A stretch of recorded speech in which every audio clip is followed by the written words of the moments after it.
Hi, my name is Kevin Verhoeff. I am a PGY1 general surgery resident at the University of Alberta, which is located in Edmonton, Canada. This is my presentation on surgical management of hiatal hernia versus medical therapy to treat bleeding Cameron lesions, which is a systematic review and meta-analysis. I'd like to thank everybody for taking time out of their day to listen to my presentation, and I'd especially like to thank my co-authors for all of the work that they've put towards this project this far. So I, nor do any of my other authors, have any relevant financial or otherwise disclosures to be made. So first, I'll begin my discussion by reviewing what a hiatal hernia is, what Cameron lesions are, and then finally, the current treatment for these Cameron lesions. So as we all know, hiatal hernias are when the stomach herniates through the diaphragmatic hiatus into the thoracic cavity, as seen in this image. Cameron lesions are unique ulcers which appear in patients with hiatal hernia. Typically, Cameron lesions appear as longitudinal ulcers along the crests of gastric folds near the diaphragmatic hiatus, as seen in this image. Evidence shows that these ulcers have a unique pathophysiology compared to other GI ulcers. They are caused by mechanical and ischemic trauma imposed by the diaphragm on the stomach at the location of the hiatal hernia. Patients with hiatal hernia have a 3 to 5% risk of developing Cameron lesions, and notably, 80% of bleeding Cameron lesions are missed on primary endoscopy during a sentinel bleed. This is because of the technical difficulty of visualizing them with a gastroscope. The American Gastroenterological Association even lists Cameron lesions as an underappreciated and often missed cause of occult GI bleeding. This is because Cameron lesions often present as occult rather than overt GI bleeds. Current treatment for these Cameron lesions is primarily medical with proton pump inhibitors. However, with medical therapy alone, up to 17% of Cameron lesion patients have recurrence of bleeding or ongoing anemia. Our study aims to compare surgical versus medical management of these Cameron lesions. We hypothesized that with surgical repair of the hiatus hernia and resolution of the pathophysiological mechanism for the development of these Cameron lesions, that patients would develop long-term improved results of their Cameron lesions with no recurrence of bleeding or anemia. To do this, we engaged a medical librarian to assist with a comprehensive systematic review to isolate all current research on Cameron lesions. These abstracts and titles were reviewed by a single author, and then complete text review was done by 2 authors with any discrepancies resolved by re-extraction or third-party adjudication. We included studies that had endoscopically diagnosed Cameron lesions that were treated surgically and had follow-up of resolution of their anemia or Cameron lesions. These studies also needed to have at least 5 patients, and we excluded non-English, animal, or studies with pediatric patients.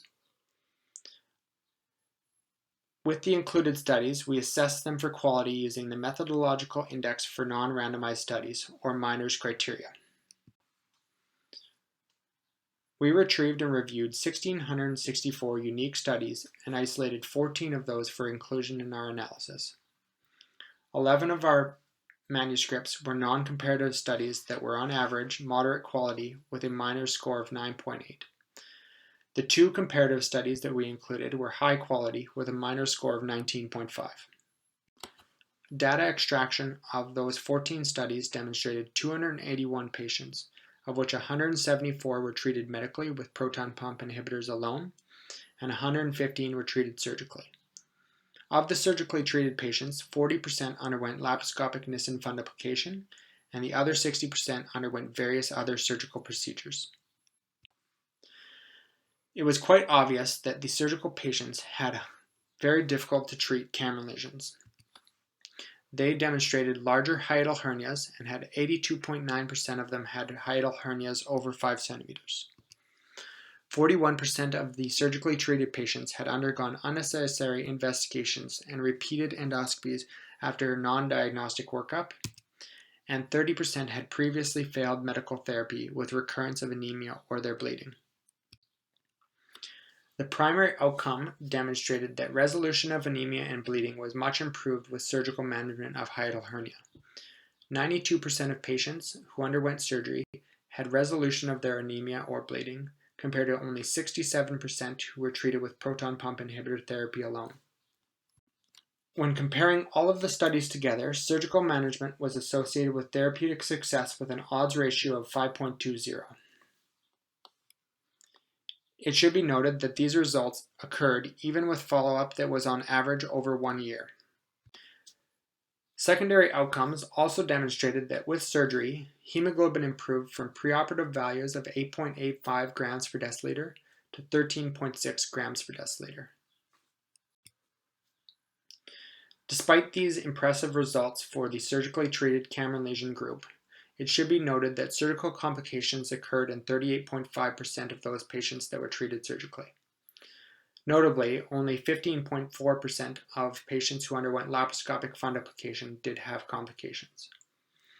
As well, recurrence of hiatal hernia occurs in up to 59% of patients after surgical repair, and we did not evaluate recurrence of Cameron lesions in this patient population. These are two important considerations when evaluating surgical management of Cameron lesions. Regardless, our study highlights some important take-home points. We reviewed a large breadth of literature and included 14 studies that evaluated surgical versus medical management of Cameron lesions. Of the surgically treated group, postoperative hemoglobin improved from 8.85 grams per deciliter to 13.6 grams per deciliter, and surgery was highly associated with therapeutic success with an odds ratio of 5.20. 92% of patients who underwent surgery had resolution of their anemia and bleeding, whereas only 67% of patients who were treated with proton pump inhibitors had resolution of their anemia or bleeding. So these are our references. Typically at this point I would open the floor to any questions or discussion.